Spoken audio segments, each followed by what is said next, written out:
Would you pray with me, please?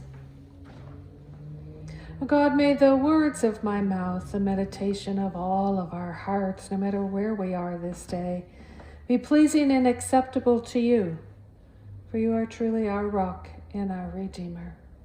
Amen. Our text today, if you look at it carefully, seems to be just two different packages.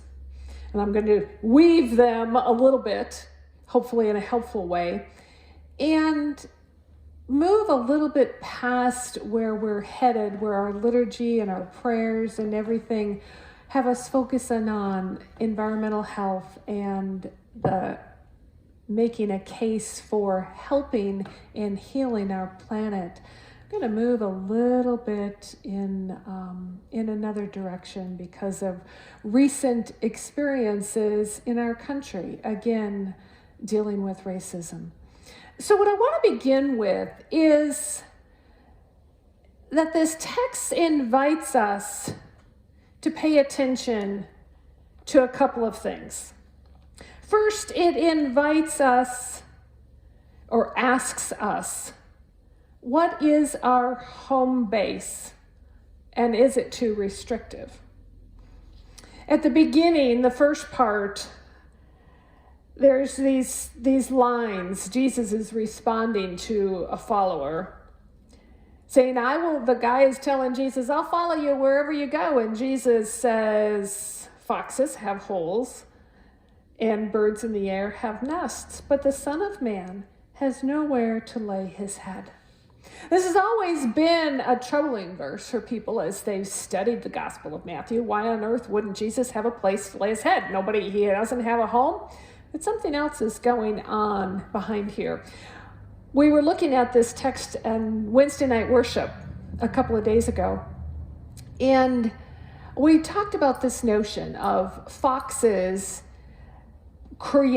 make their home, right? They dig a hole and they hide, essentially, so that they're safe from predators and have a place to rest and relax. The same with birds. They weave their nests, for the most part, sometimes in very high places, sometimes very, very close to the ground. But it's all, again, about resting and having a place that, for a lack of a better phrase, they call home, because they return again and again and again. And we see throughout Jesus' ministry that he really doesn't call any place home. He doesn't settle into one thing. The world, to use John Wesley's phrase, is his parish. He has such important work to do while he walks for these 3 years on this planet, delivering the message of God's love and healing people and really causing people to change their minds about so many things. That place to call home just isn't important to him. And I wonder if the invitation to us in this text is to think about our home base and perhaps think about, is it too restrictive? Are we, even though we may travel the world, are we too pulled in to what we think we should be or what we should be doing? Are we not expanding our horizons enough like Jesus did to be able to respond both to understanding that our actions here in Las Vegas or wherever you might be affect not only our neighbors next to us, but our whole community and the whole of the United States and essentially the whole of the world. And this is all a part of this environmental healing, right? The trash that we throw out, the accumulation that we make and then just dispose of. Think of all the plastic in the ocean right now.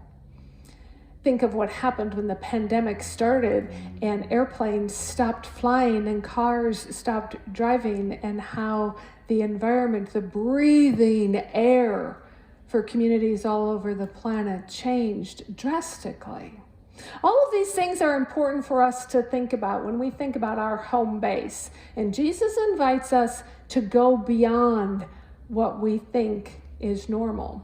And he does that very quickly in this next segment of this text.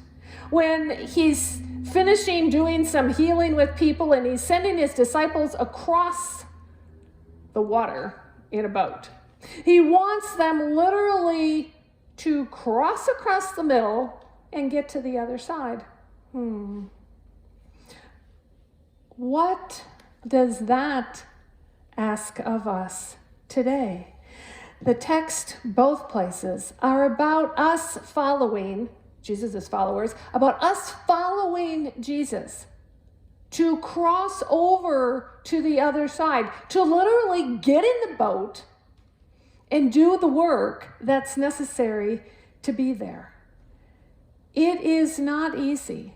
Whether we think about it in terms of the environment and all of the changes that we could make personally in our home, or in what's happening in our society, in particular in this country, where we've seen this week, yet again, more tragedy related to racism, somebody deciding that this group of people are not worthy.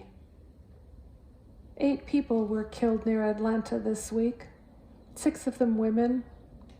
In another shooting, this violence that is eating away at our soul causes us to pay attention to this message of Jesus, to follow him, to cross over, to understand ourselves in this world in a different way. Because what we're doing isn't working. And I invite you in the days ahead to go to our conference website. There are just tremendous resources there from the Commission on Race and Religion, and you can go to the General Church's website too, to help us understand our part in this bigger picture.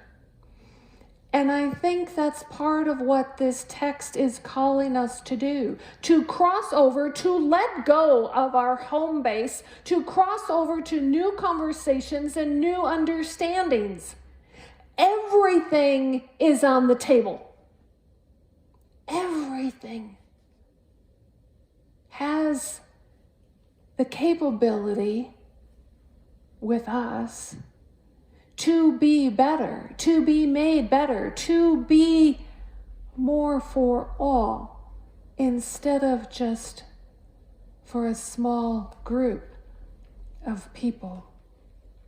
This crossing over that Jesus is inviting, compelling his disciples to do isn't easy, because the storm comes, as the story tells us, scares the bejeebers out of the disciples. They have to wake him up. He takes control of that environment and calms that storm. I wonder if we trust that enough. Do we trust the ability to be a follower of Jesus and to cross over to new understandings, learning ourselves along with others? That our need to change, our ability to change has to happen for the whole to survive. Because the interconnectedness is real. The way we treat our neighbor affects how that neighbor treats their children, affects how those children interact in school, and it goes on and on and on. We need to be careful to understand that whether it's with our relationships with others or our relationship with the earth, that we are all connected. And here comes this line, which I find just screams to me the disciples in the boat when the storm comes. Lord, save us. We are perishing. Can you hear those words? Have you spoken those words? Lord, save me. I can't handle this anymore. Lord, save us. We are perishing. This last shooting in Atlanta, in the midst of the court cases that are now coming up with George Floyd's killing, and just watch the evening news. All of this says to me, as a human species, what on earth are we doing to each other? Lord, save us. We are perishing. And the same goes for our planet.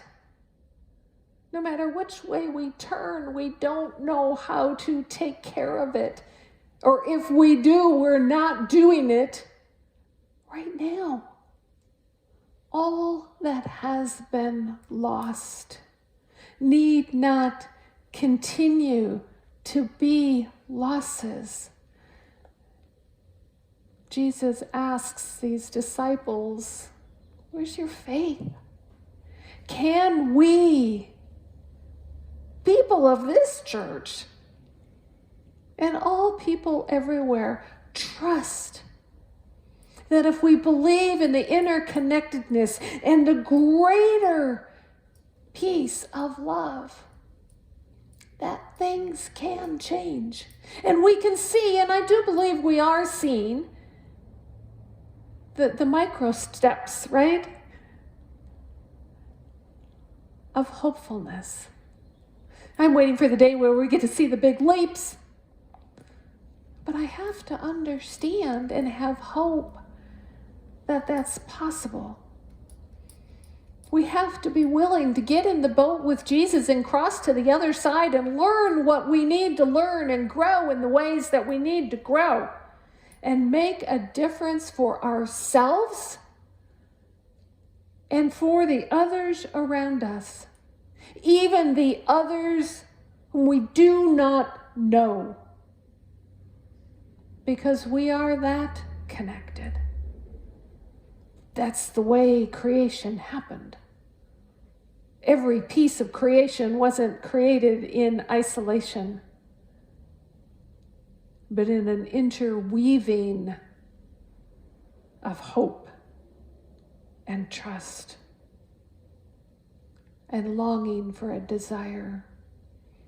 We are asked to be part of the response, Lord, save us, we are perishing. And as we get into that boat with Jesus and cross over to the other side and realize that our home base might have to look a little bit different, whether it's our thinking in our head or the actual place where we live. But the world right now has opportunity to change. And we're a part of that because God calls us into that. At the very beginning of Tokopot Turner's book, Belonging, Remembering Ourselves Home, she writes this: to this world you belong. To this moment, in this place where you already stand, something greater has ushered you. It is my belief today that Jesus is calling you into that boat, calling you to set aside what you understand to be your home base, thinking or real place, getting in that boat and being part of what can be, will be made new. May you know that. May I know that from this moment forward. Amen.